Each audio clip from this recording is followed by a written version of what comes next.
Okay. You're All right. You're baby. We will definitely need an intro song or something at some point. I'll see if I can reach out to some people and make us like a cool intro song or something. But for now, I got some people who have a few favors too. So. Oh, okay. All right. So, all right, format. All right. I'm so excited for this. I didn't mention I'm so excited for this, but I'm also so worried about it.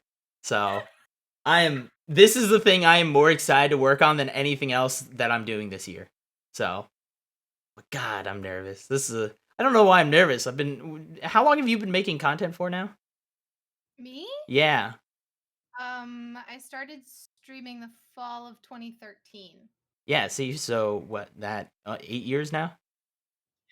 Yeah, it's about as long as I've been doing. I've been a little less, around 7 years. So, how am I still nervous doing this stuff? Because you care about it. Yeah, I do. All right. One thing I did want, the one important thing, do you want to go by Nessa in this? Or do we want to use your real name? Do we want to use... No, Nessa's good.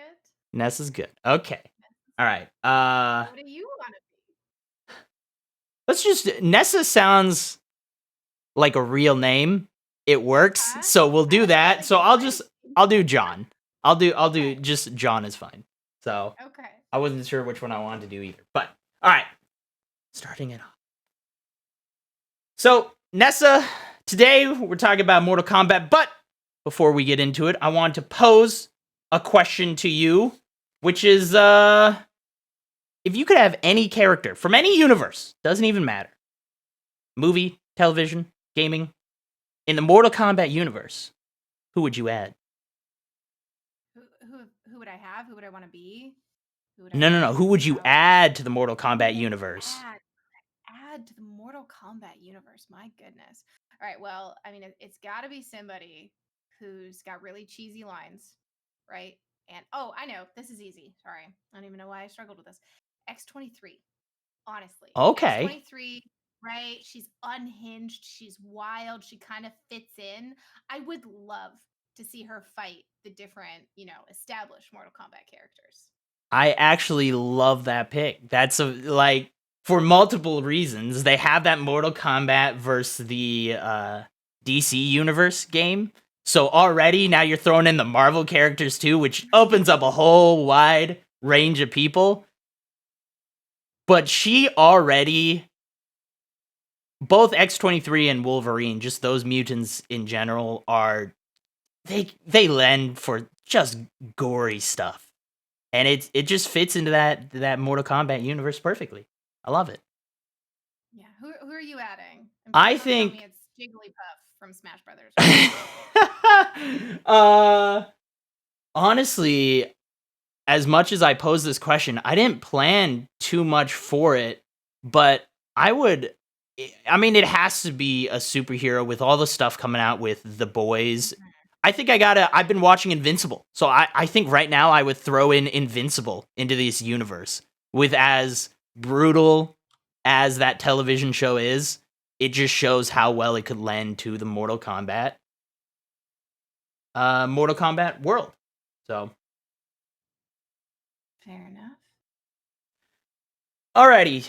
Welcome to Positively Reviewed. This is the filming of the brand new podcast we are doing. I am Jon, and that is Nessa. We'll get in. So I kind of just like everything in the entire world. Everything is just beautiful. It's gorgeous, and it's perfect. He really loves chicken wings. I do love chicken wings as well. Nessa, what about you? What's your tagline for this episode? Oh, my tagline is never always trust us. Yeah. It's a perfect one to explain us. So we are, as I said, we're going to go into a deep dive, a little bit of what this show is. This will be kind of the one episode we do it in. Everything else we'll ignore all of it. But this is a brand new podcast where we will be talking about kind of any piece of media. It's the beautiful thing. We can talk about music if we wanted. We could talk about food if we wanted to.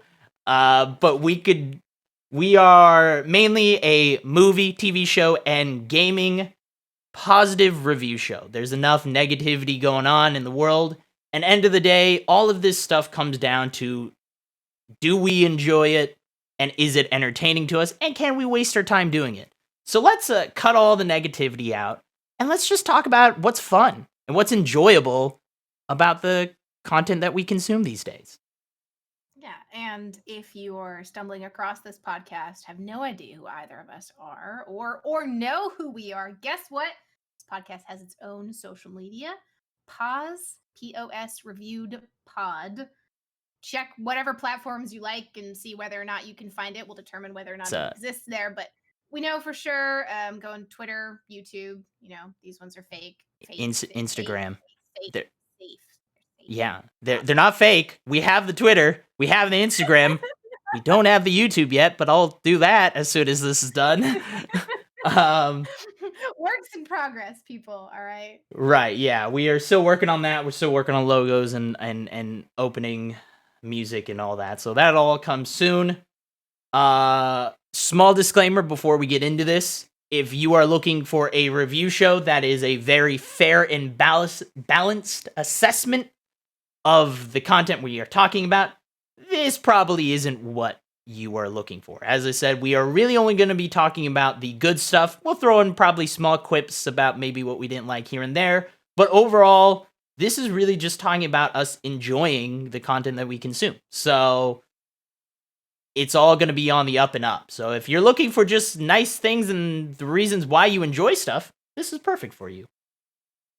Now, that being said, let's go ahead, introduce. Today, we are starting out with Mortal Kombat. Specifically, the movie that has just come out recently. There's a lot to say about this. It's, Mortal Kombat is a very big universe.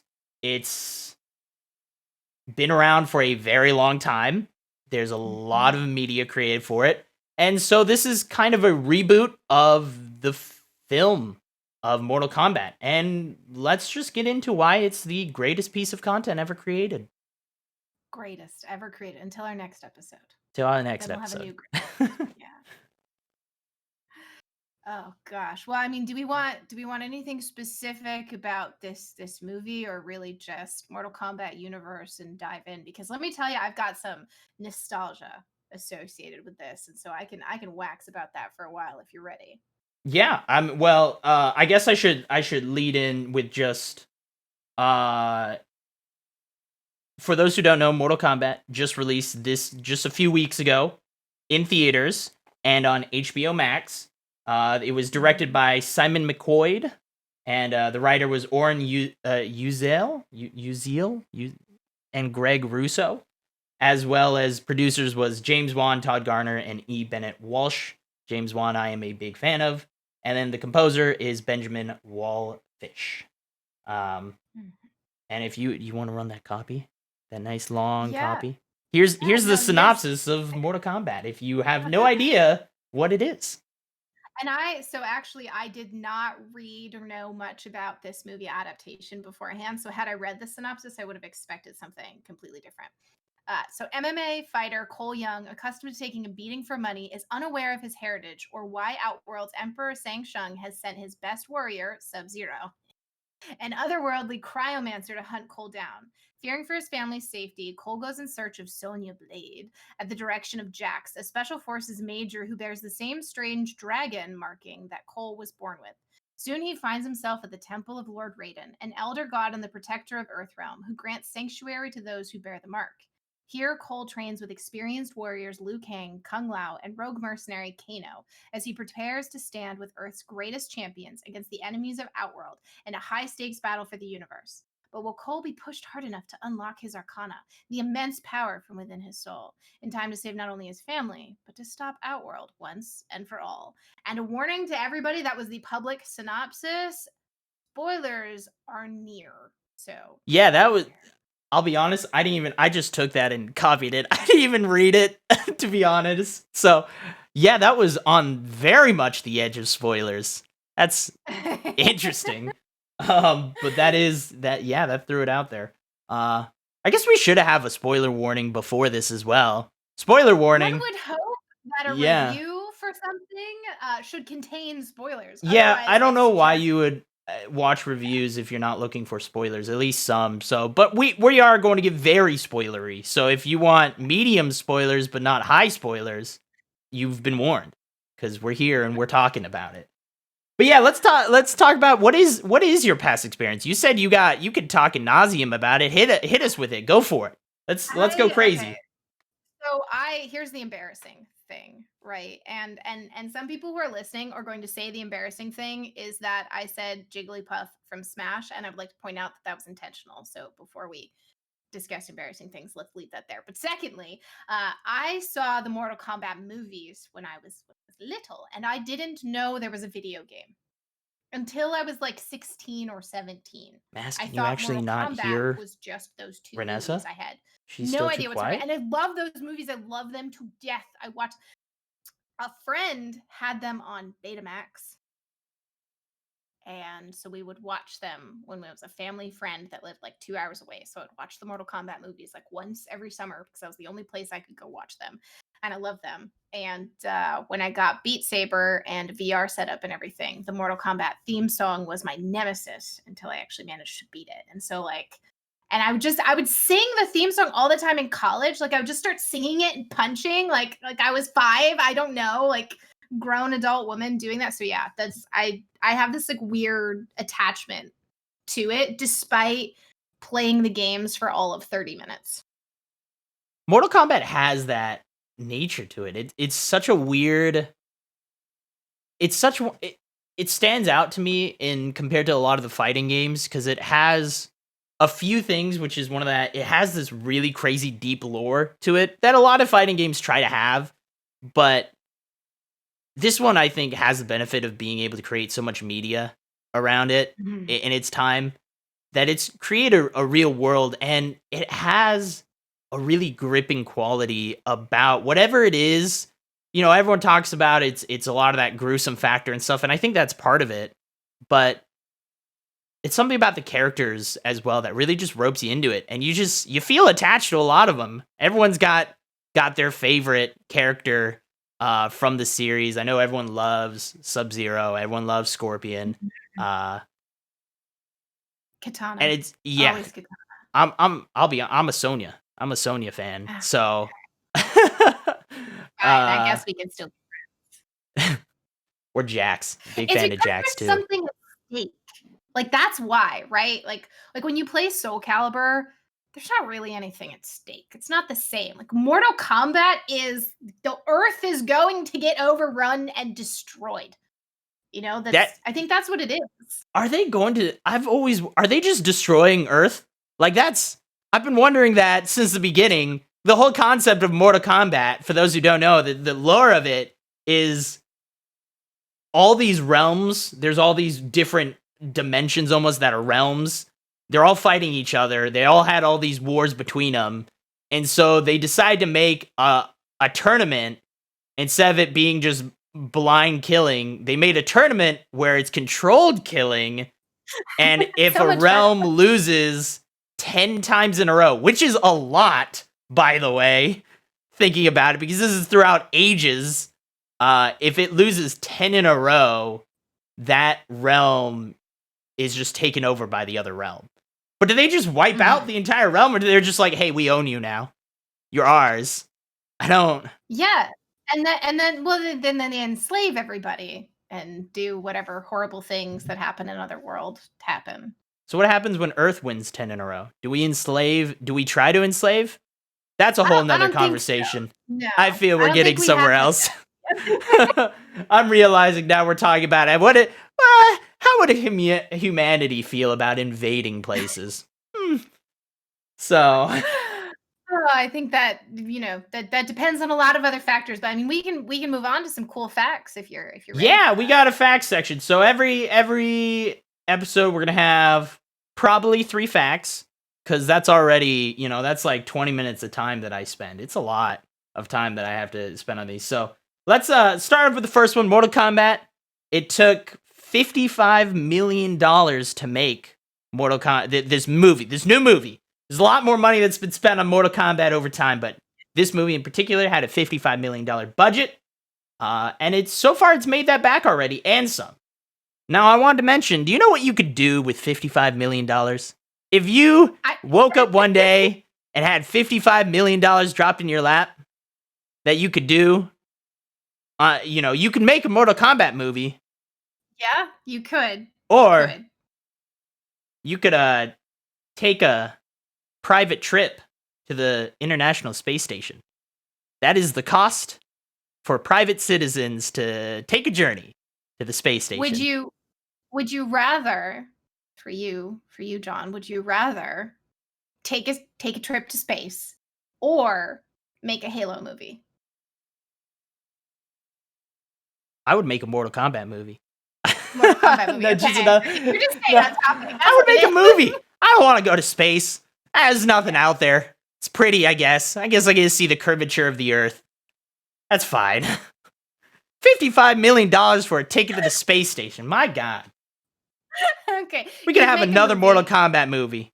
That's per person. Make a movie, and you'd get the money back, because our second fact sheet in this is that the movie has made $67 million. So 34 is from the US and 32 is international, with 23 million of that from the opening weekend. It's a good opening weekend. It's a really strong opening weekend. I knew that this movie was going to do good. This is very much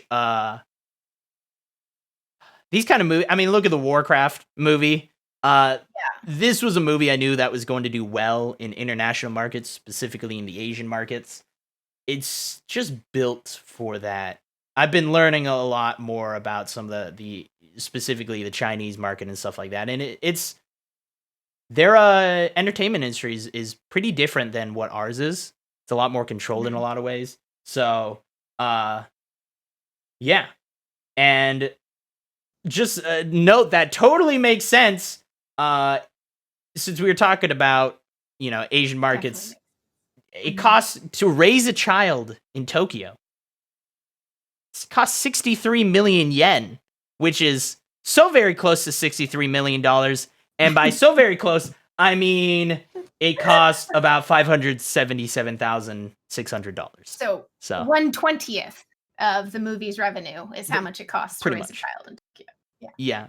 But I mean, it makes sense, because 63 million is obviously close to 67, which is obviously close to $577,000.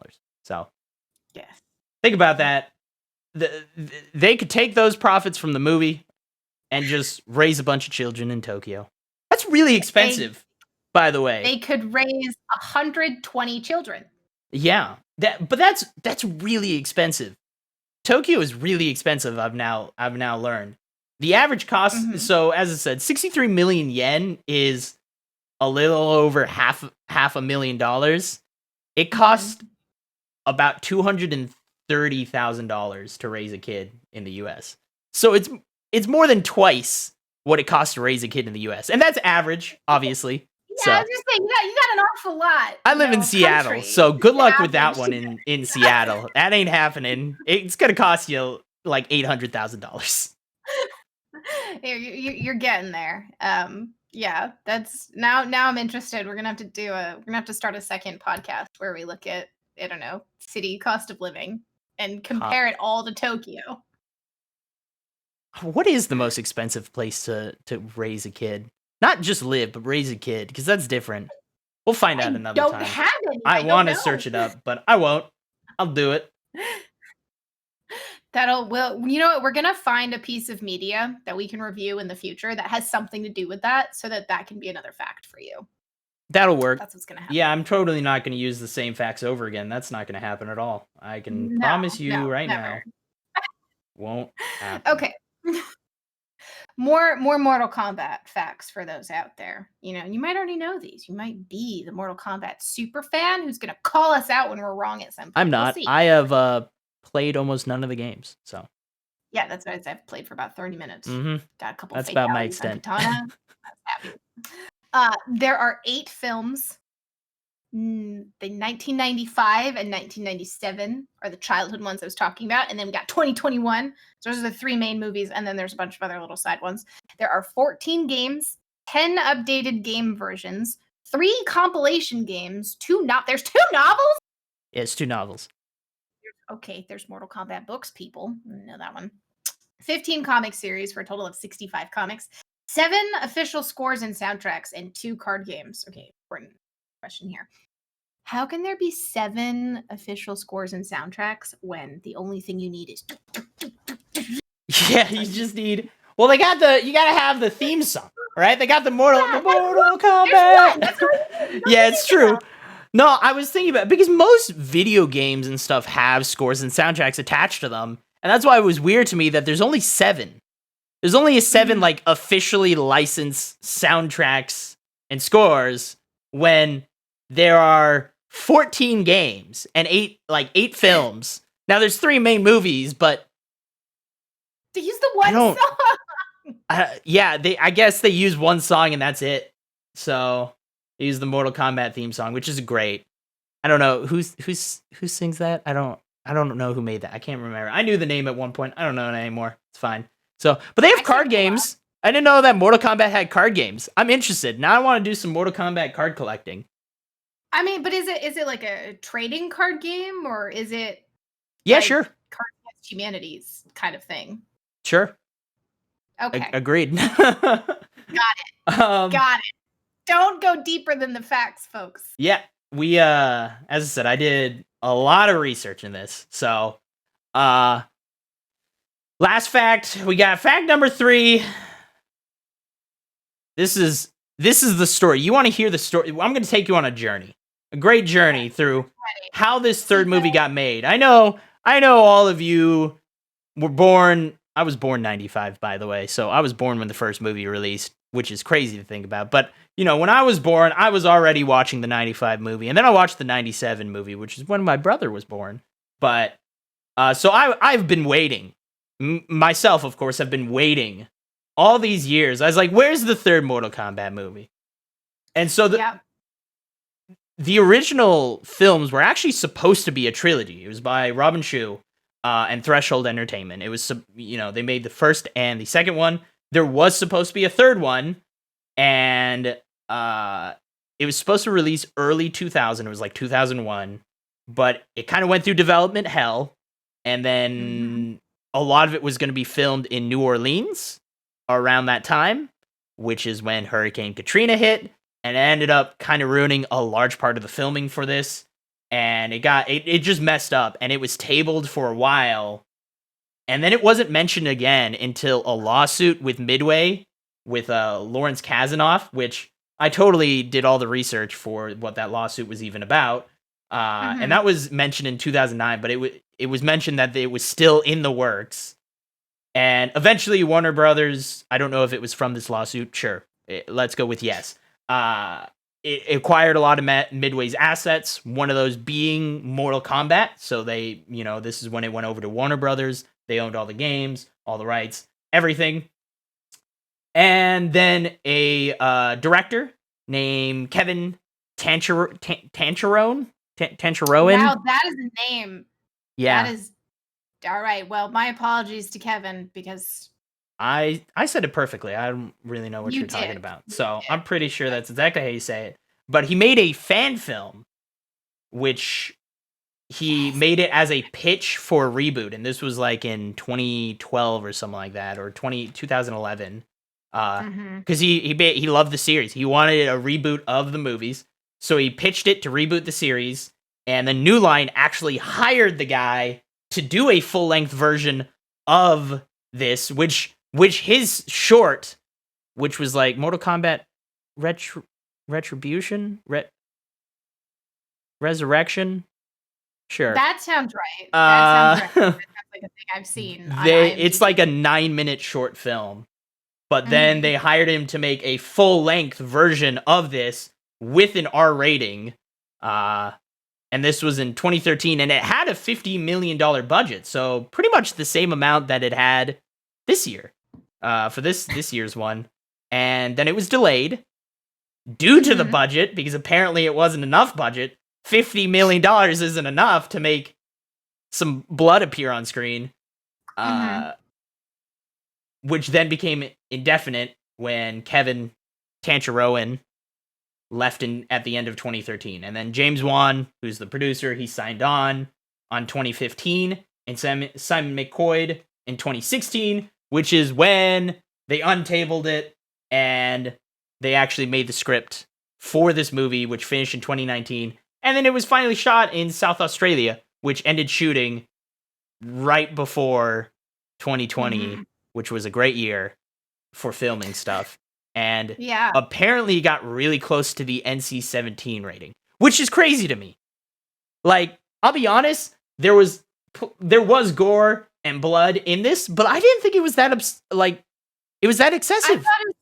I thought it was going to be so much more than what it was based on what people had said. They were like, "Oh, it's really gory," and I actually watched it while eating pancakes, and I was not upset that I was eating food while I was watching it, so it clearly was not gross enough. Yeah, it wasn't excessive, which I thought they were going to try. I thought they were going to put too much focus on it, which I'm kind of happy with. They didn't focus on that too much. They had it because, of course, it's a big part of it, but it wasn't that excessive. I expected way more fatality scenes than what we got. It wasn't. I'm okay with what we got. I agree with you. I think they need to lean more heavily into it. They didn't just have blood and gore to have blood and gore. Like, they had it where it almost made sense to what was happening. It wasn't just blood everywhere. That is way more than the human body holds or whatever, So it wasn't bad. So it's crazy to me that they almost got an NC-17. Apparently it's really easy to get those ratings, which is now why I don't know how The Boys have gotten away with what they're doing. Maybe I guess TV shows are different in the way. I know animated is. I know Invincible has been animated. You can get away with anything. It's like video games. You can get away with anything. Distribution platform matters, right? So if it's on a streaming service where parents can, I don't know, control it better than a movie theater, I don't know. I wonder if location or maybe the original edit would have gotten NC-17 and there actually was a lot more in there and they pulled it out so that they could make it rated R. We don't know. Yeah, it wasn't that bad. That's all I gotta say. So, but that was the long journey of how this movie actually got made. 22 years. It was tabled and untabled and retabled and hurricaned and a bunch of other stuff happened to it. So, congratulations. We got a now official reboot, which I'm actually excited to see where this goes. So, we'll get into that in a little while. I wrote in our section of Fill Me Up Baby. This is our filler section where we just talk about stuff if we're feeling we need more time, which I have no idea. I don't actually know when we started recording. I don't know how much time have we gone through. We're about 25 minutes in or so. So that's. So in other words, we need to definitely fill another 20 minutes of just us talking about random stuff. Well, we haven't gotten into the movie yet. But what about the children in Tokyo? Do we need to go back to the children in Tokyo? We need to talk about the children in Tokyo. What are you spending on your children in Tokyo? Why are they costing over $500,000? What are you buying these children? My sources report that New York City is closing in on Tokyo as far as cost to raise a child. So we got some cleaning up to do. So the arcades? They spend all the money on the arcades? I would. I'd spend $500,000 in arcades in Tokyo. I'd be all for it. That's why we didn't play enough Mortal Kombat growing up. I bet neither of us had an arcade to go to. No, I went to plenty of arcades. I was there. I was at Jurassic Park. I did the Jurassic Park little plastic gun thing. I was good at that, and then House of the Dead. Those were my arcade games. Or Galaga. I'm really good at Galaga. I think my first arcade I went to was DreamHack Denver in 2017. The after party was in an arcade. Wow. 2017? Well, they got all these new arcades. I I mean, I went to the thing where you get tickets from all the actual Oh, games. right. Yeah. I went to those and like laser tag and stuff. But as Right. far as an arcade cabinet, Okay. 2017 was the first time I had that Wow, that's experience. really late. I still had arcade. We still had arcades around when I was growing up, at least a little while. Most of them are gone. Now we got these pseudo, like, they're half game. It's weird. They got like Angry Bird and Flappy Bird arcade games now, like full arcade Yeah. cabinets for Doodle Jump and stuff like that. I've seen like Oh, I'm old sorry, school what's mobile Doodle games Jump? they've made arcade machines for, which is crazy. So I want to go. I know my brother went to Japan, and I want to go to Japan just for the arcades. I don't care about any of the other stuff. I just want to go for that. I just saw they opened. Is that in Japan? They opened the first video game gym. I just saw that news Oh, I article. did see this. Yeah. I did see this. Yeah.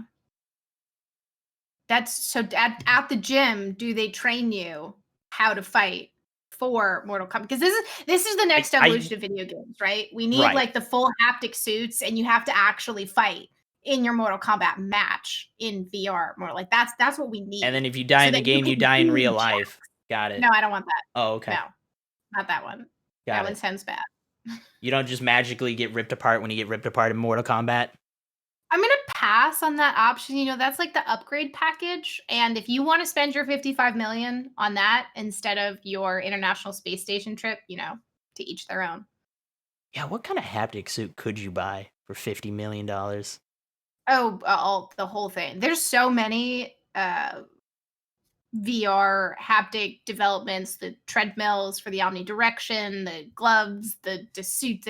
They're moving along really quickly. The interesting thing, if we're gonna continue this tangent away, is that a lot of people who go into VR development do it for gamers originally because they're gamers, and they find out that the actual market for gamers is not there. Yeah, it's actually just for porn, but No, that's not where I was there's going. nothing wrong with it. Hey, man, you do what you need. It turns out that a lot of VR stuff is government funded. So a lot of the development of VR things ends up being government funded because that's where the money is from before it trickles down to being affordable for gamers. The amount of money I know the US government is spending on like AR and VR technology is crazy for training more than anything else, which is it's pretty awesome. As a gamer, I love it. Forget all the politics aside. I love it. I think it's super cool. I'm excited because I think it trickles down. Eventually we'll get really cool. The movie Gamer, right? That I don't know if you ever saw that. Whew. That would be an interesting time.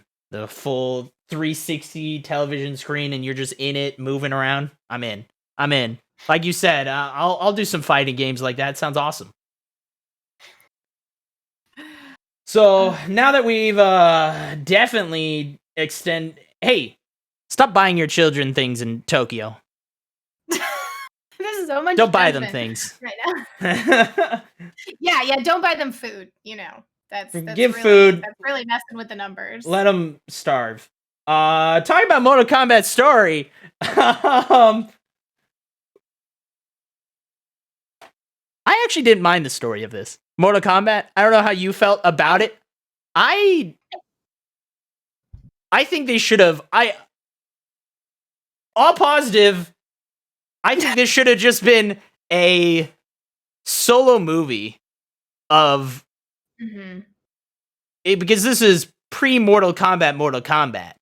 It's before the tournament is where the entire movie takes place. Which really confused me because I kept waiting for the tournament and what? Yeah, Mortal Kombat with... But I liked it, right? Because when you watch the 95 movie, they're all showing up for the tournament and they have no idea what's going on, which doesn't really make a lot of sense. So it makes so much more sense, right? And it doesn't make... You know what else doesn't make sense in the 95 as much as I love them, right? The fact that Sung Shang just follows the rules for most of it. Right. And like I loved this one that he just was like, I'm not following the rule. Like, no, like Kano does exactly what Kano should do. And nobody follows the rules. And it's this whole messy thing. And it didn't do the 80s montage training trope. right? Like they're mid training. They're barely like Jax can barely handle his arms. Cole still has no idea what's going on. Kano's awful as always, etc. And then they're like, we have to fight. What? And it kind of felt like it was halfway through a movie. Yeah. And so it wasn't predictable. And I liked that because I didn't mind I didn't mind Mortal Kombat without, the whole Jurassic Park, the dinosaur tour without the dinosaurs. Mortal Kombat without Mortal Kombat is I didn't mind it. I felt that this Mortal Kombat in general, the universe would have been perfect for the Marvel treatment. Honestly, I wouldn't have minded. I think they didn't want to do it because they didn't know if this was going to be any good. But if we just got a Sub-Zero Scorpion origin story movie, just that alone would have been amazing. And you know what? I think they set it up for that, right? Because Sub-Zero, you get the sense that Sub-Zero is not entirely evil. They humanize him in these moments. And because he says to Scorpion, and he's just kind of like, this is payback, this is retribution, this is justice or revenge or whatever words he uses. And you kind of don't hate Sub-Zero. And you kind of think, hey, what's he so mad about? Yeah. Is this legit? Well, it started I wonder, is there going to be another one? And that opening scene was amazing. Yeah, it was because it had that the origin story of the rivalry between Scorpion and Sub-Zero, where Sub-Zero, he's Chinese, Hanzo is Bi-Han is Chinese, Hanzo is Japanese, and he lives in Japan, and Bi-Han literally travels to Japan to assassinate his entire family because this is before apparently Sub-Zero becomes immortal for whatever reason. It was awesome. That whole fight scene was epic. It was pretty cool. You see the origin story of Scorpion's little dagger chain thing. That it was just a gardening tool. He basically Scorpion's just like, yeah, I'm just a gardener in Japan, sure. But apparently he's some royalty. So, but yeah, I think we could have got just a whole movie of that. Would have been fine. Would have been okay. But Origin, as I said, story-wise, I really liked it. I actually was okay with the whole pre-thing. I love a lot of things they threw in. They're like, oh, what about the Elder Gods? Aren't you worried? And he's like, nah, it'll be fine. And then an Elder God finds out, and he's all like, I don't care, kill him anyways. And then Raiden's like, what? Bro, I'm right here. What are you doing? What are you talking about? Tournament. The whole reason we have this tournament is so that you're not just randomly killing people. But now you're just randomly killing people. Okay.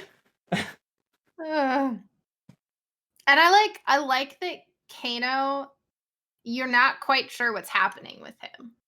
It's so bizarre though, because Kano starts out, he's all chained up, like Sonya Blade's got him chained up. You don't quite know why.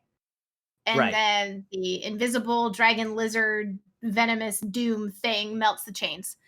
And he fights, and he's kind of on their side, and then he's training with them.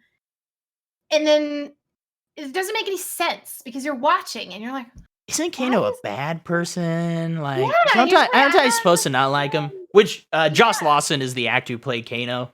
He did a great job. I think everyone. Yeah. I think that's the one from everything I've heard about this. It's the one thing that everyone loved was Josh Lawson as Kano.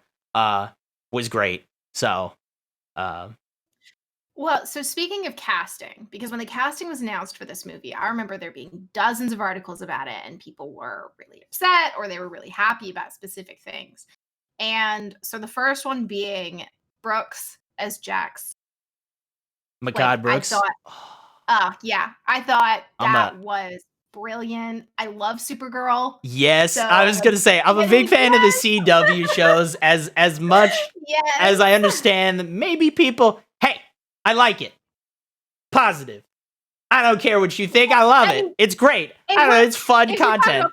And he's great. We're And talking he did about a great positive job. stuff. I love his spin on Jimmy Olsen and how he handled that Mhm. character. He did an incredible job. So I know he left Supergirl to work on other stuff, and I guess this was Yeah. one of those other stuff. And he was great. Him as Jax, awesome. Yeah, and then like that was kind of a nice little nerd connection for me, right? Because Mortal Kombat, we got this video game movie connecting over to a CW, superhero, DC universe, everything. But the other one, the Sonya Blade casting. Yeah, Jessica So, McNamee. yes, she was Anya in Buffy. And I had no idea that she was in this. Oh, And then I see I didn't her realize and that I'm at just like, all. you gotta That's be so right. kidding me. And I was just like, I love this because Anya is so just, I love her character. I loved what, like, how she was in Buffy and the way that was portrayed. And I think it was this really good fit for Sonya, where it's not someone who appearance wise looks like they're gonna murder you, because Sonya's always been a little, like, let's be honest, video game's been a little bit of a Barbie, right? But Right. like a Barbie that will destroy you. Yeah. Absolutely destroy you. And Anya and Jessica has always had that kind of thing to it. And it made me realize the other great thing about the casting, it didn't feel like anybody was really young. A lot of times these movies have like 20-year-olds kind Right. of playing these roles, and these characters had a much more storied and complicated. Yeah, they all had a past, Yeah. right? You know, they Yeah. all got to where they were. They were all skilled fighters because of the amount of time they've already spent on Mhm. this earth slash not this earth, other world. uh, yeah, I'm also a big fan. I'm gonna butcher his name, but guy who played Hanzo Hasashi, which is Hiroyuki Sanada. I'm I sure don't I think might I've have butchered heard it, of. but close enough. I'm a big fan of him in a lot of stuff. Don't ask me what other stuff he played in. I could definitely tell you at the drop of a hat. But I've always he's someone who I feel who has been around these kind of movies for a long Mhm. time, and so him as Scorpion was a great pick as well. Um, all the Yeah, I characters were mean, he was fine. in The Avengers. acting, yeah, the acting was great in so many ways. I think it was definitely over the top. It was definitely, honestly, I think in some ways what Mortal Kombat almost needed. I love the way they Mhm. framed a lot of the shots. They did a good job with the characters, giving them almost just really side reasons to It's fight so each broken. other. And they Yeah. do the setup. I mean, I think the shot I keep going back to is the one where just Sonya takes out Kano in the course of like 5 seconds or something. But they frame it out like it's actually from the game, where you're getting the side shot where it looks like they're Mhm. in just a desert arena, and then they just go at it for 5 seconds before Kano's on the ground. So but they do that a lot in this, and I don't mind it, and they did it really well. Honestly, I thought they did the filmography for a lot of the arena like fights, and Mhm. they made it feel natural. They didn't just make it super obvious like, hey, we're just trying to mimic the game. They Yeah, they did a really good natural show of how the arenas were set up. And they had a lot of good different backdrops for a lot of the arenas where some of them were pulled right out of the game, like with the pit and stuff. So What I thought was cool, because you said some of the lines were a little cheesy or over the top, right? But that's what Mortal perfect. Kombat is, right? Because like the "you get over here," right? Like it's really, really, it always has been. But the thing was, in the movie, what is over the top in the game and what was over the top in the original movies actually, like you said, fit more naturally in how they created it. So when he didn't say "you get over here," he, like, Hanzo just said, "Get over here." Yeah. And it was that little change took it from corny, right? Over the top, B movie, corny, to something that had actual meat to it, something that you could kind of get a little more invested into. And they made those choices a lot. And it's Mortal Kombat, so you still have some of the ridiculous things. Yeah. But there was that the fight, so the Sub-Zero Scorpion fight that we finally so cool, where he makes the dagger out of ice. Oh, And everyone! just I like, mean, it was in the trailer, and everyone. It was so cool. That whole Yeah. scene was awesome. I wish it honestly went on longer, and it mhm. it started out as kind of those two, but it kind of became a tag team battle, which is kind of fun. Is something we don't really see in the games as much. Is it was a fight between Cole and Cole with Scorpion against Sub-Zero, and they had a really lot of cool effects and stuff in that. And even though this movie had a pretty decent budget, they did a good job with a lot of the effects. And I felt they toned it down when they needed to tone it down. You could tell they Yeah. toned it down, but they didn't need to go over the top for every single effect.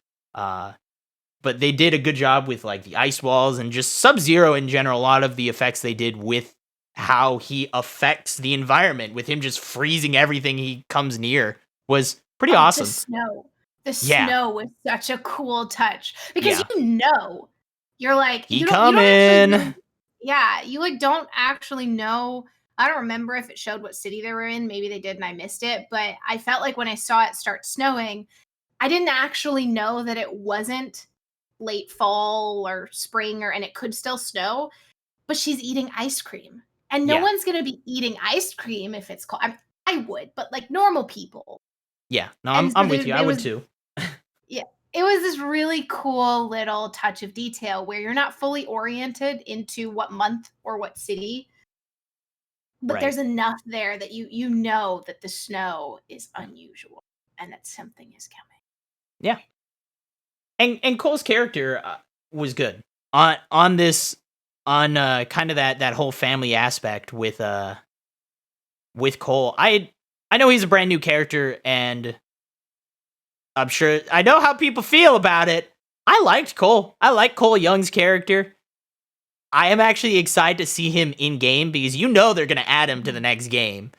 Oh, they have to. They set it up very obvious of it was one of those, of course it was obvious, but they didn't hold your hand necessarily, which I think some of the things Falcon Winter Soldier has recently kind of done, that like they set it up obvious like what his power is going to be. His whole thing is that his power, his arcana was now he can take a punch, right? That's his whole, he's got that Black Panther-esque ability where he absorbs damage and he can like send it back. So I think he'll be a cool character in the game.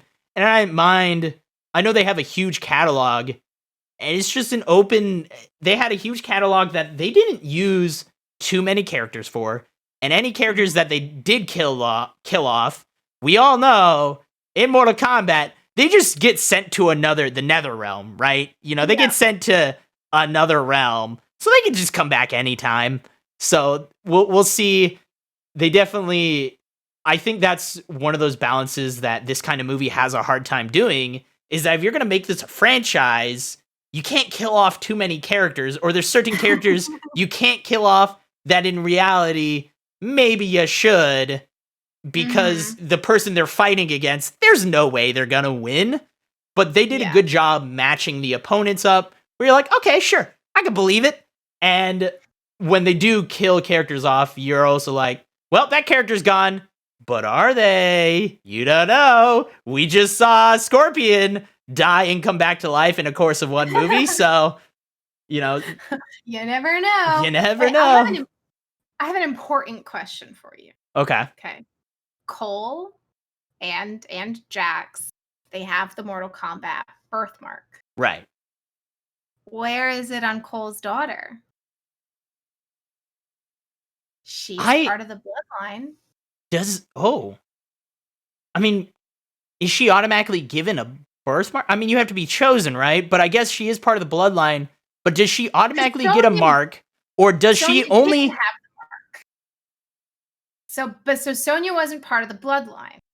Right. Well, That's what she I took the one understood. from Kano, right? When she killed Yeah. Kano, she steals the mark, which is what I'm curious about how it works with, because if Sub-Zero, I guess if you kill someone who also has a mark, you don't get 2 marks. So Right. I So they're guess a diminishing is the resource. concept is that when the person who is killed, I don't know with this, maybe she doesn't Right. get the mark until Cole is killed, and then the mark is transferred to her? Because Oh, if maybe. he's killed by someone who has a mark, that person doesn't get 2 marks. So that mark goes somewhere. It chooses someone else, right? That's how I assume it works. Is like they keep trying to kill off all of Earth's champions, but my Mhm. thought was this thing just transfers, right? So even if they do kill an Earth champion, it's just gonna move to someone else. So they're gonna keep killing. We're gonna keep getting more. I guess that's fair, right? Because if you're from that bloodline and that descendant, right? I mean, he was that baby was saved hundreds and hundreds of years before. Right. So there should be, I don't know, like 8 or 9 branched out generations and like Well, they all hundreds have or marks, right? thousands of Yeah. children where they should all have marks, but I guess they don't, because if they did, there wouldn't have just been 3 fighters, right? There Right. would have been way more than that. So I'm guessing it you also have to get transfers. chosen. It chooses the next best candidate, almost, you know? So it's like Buffy again with the Slayers. Right, exactly. Yeah, it turns out a lot of Buffy in this, huh?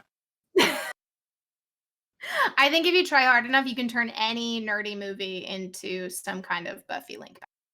It's true. Especially since Joss Whedon is so involved in the Marvel universe and he likes to rehire the same people.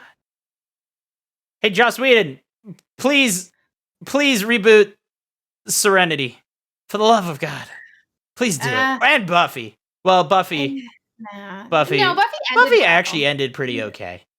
Yeah. Angel, not so much. But I don't think I've seen the ending of Angel. Okay. It was fine. I mean, it was great. Yeah, and so I get back with Mortal Kombat to talk about the legacy that this movie had. I think this movie has kind of tried to blaze its own path compared to the legacy of it. Mhm. Now, this is also coming from people who obviously are very veteran Mortal Kombat people, as we mentioned previously. So we know all of the backstory. All of it. They left a lot out. And I think that was on purpose. I think they definitely could have added some with the Cyber Lin Kuei and stuff like that. It would have been, you know, Jax's Arcana being like would Jax have unlocked his Arcana if he didn't get robot arms? What would have happened? Would he just get buffer arms?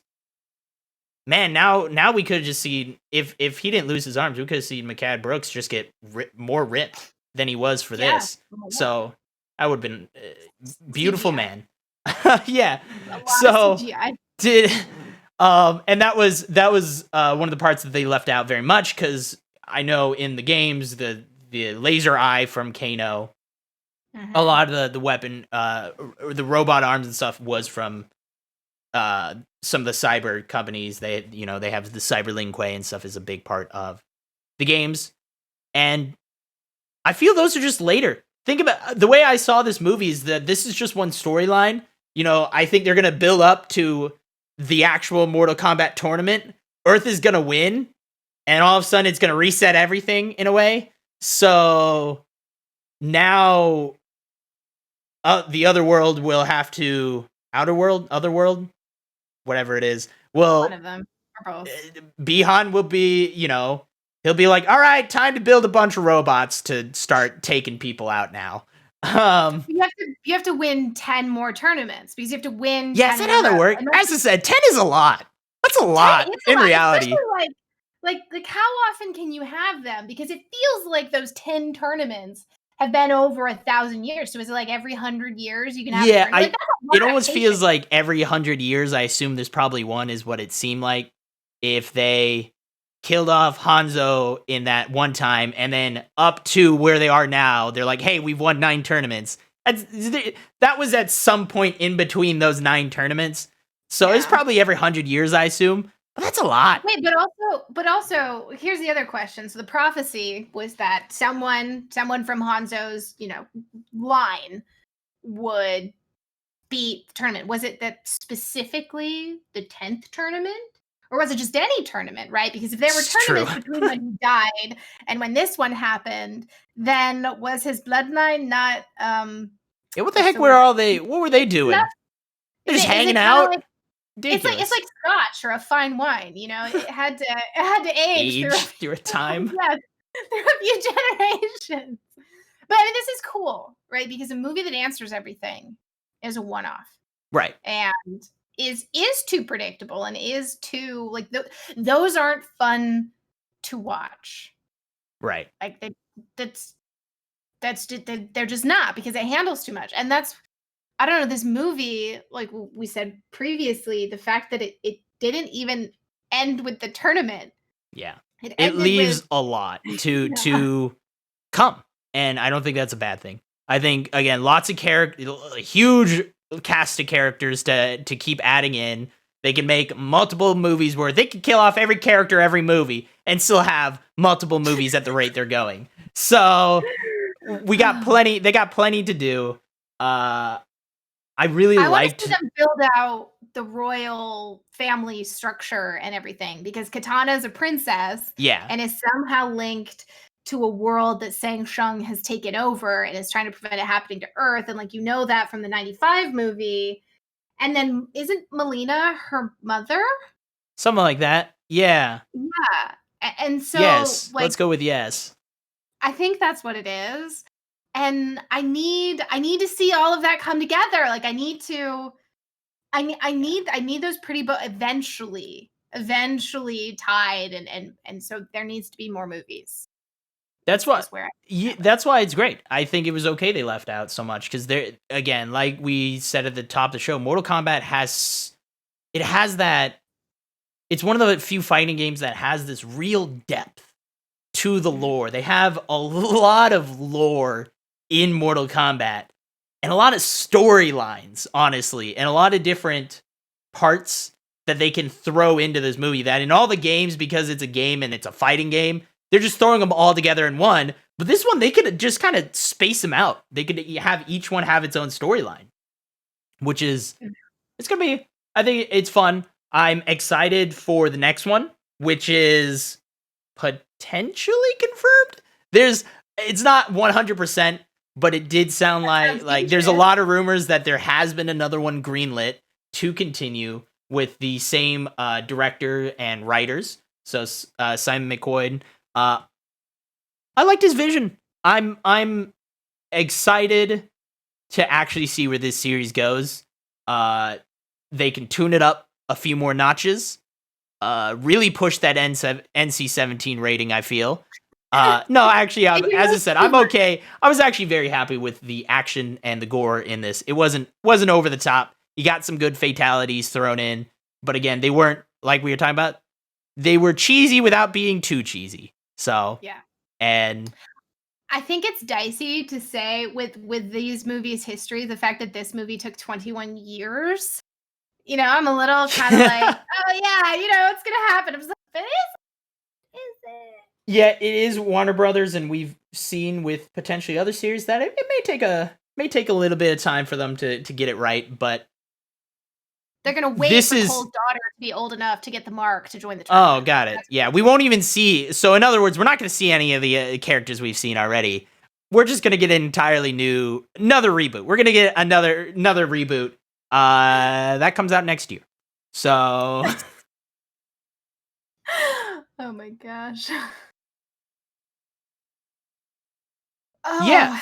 So overall, I guess, how you feeling? I mean, what is your overall? If you want to sneak in what your true feelings about Mortal Kombat are, you could feel free. But overall, how you feeling about Mortal Kombat? I definitely enjoyed it. Okay, here's my true feelings. Here's the true feeling. the fight scenes, while excellent, were missing one key thing.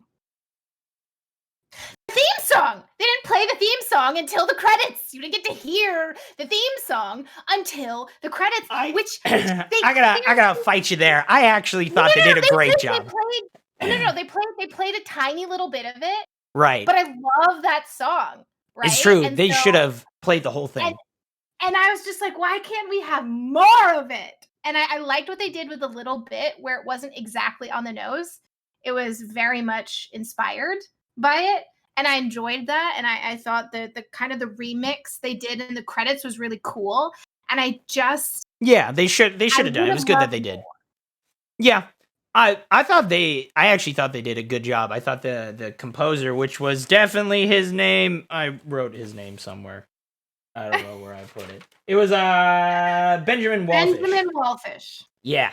I actually thought he did a good job. I thought the score of it was pretty good. I was happy with it. Again, they had fun with it, but didn't detract from the Mortal Kombat-iness of it all, I guess. So well, and I think that's the counterpoint to what I said is we talked about how it was great that it wasn't too cheesy, and blasting the theme song in the middle of the fights might have been a touch heavy-handed. So I also understand the choice not to do it. And I guess the question is which fight? So you're just saying every fight? Just every fight we just have the Mortal Kombat. Yes, just the whole. I'm in. You know what? We'll just have it in the background the entire movie, just on a loop. Yes. We'll have it through the whole thing. For. So when the next movie comes out, that's just what I'm gonna do is I'm gonna have a separate speaker and just like have a little play button, and every time a fight starts, just play it. Just play it yourself. That works. Enhanced viewing experience. Yeah, overall, I'm honestly kind of feeling the same. I actually had a lot of fun with this movie. I enjoyed it. I sat there and I went to the theater, went to a nice Dolby theater. I sat down, I enjoyed it, I had fun, and honestly, it was better than I expected it to be. And that's a good thing. And I went in with I didn't have low expectations by any means, but I was actually impressed with how well they did. And I'm excited for, in general, just the vision that they had for this one going forward, tweak a few things, and I think this could be a really good series. I think we can get a pretty nice, long-lasting franchise if they do more. Again, not fully confirmed yet, but hopefully we do get another one. Hopefully they've made their money back plus some, and we'll see how Warner Brothers decides to do that. They feel weird about those things sometimes. So we'll definitely see how that is. So Mortal Kombat, it was great. It was a great movie. I was feeling it. Rating wise, 17 out of 15.9. Okay. That's a good, wait, I need to look up a specific fact. My rating is 577,600. Oh, okay. that is out of what? What I guess out of what is it out of? Or that's just your rating? Just that. That's just okay. Just that. Fair enough. Right. Nessa's rating is the cost to raise a child in Tokyo. Got it. I think this is our first episode. We're figuring things out. I think our rating system should be the cost to raise a child in Tokyo. They're just different cities. Right? We pick a different figure out.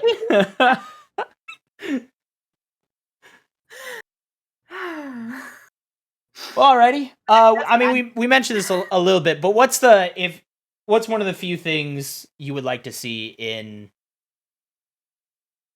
the sequel?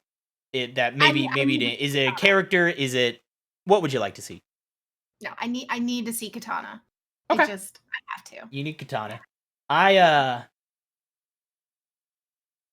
don't know. I'll be honest. I don't actually know what I'd want in my second.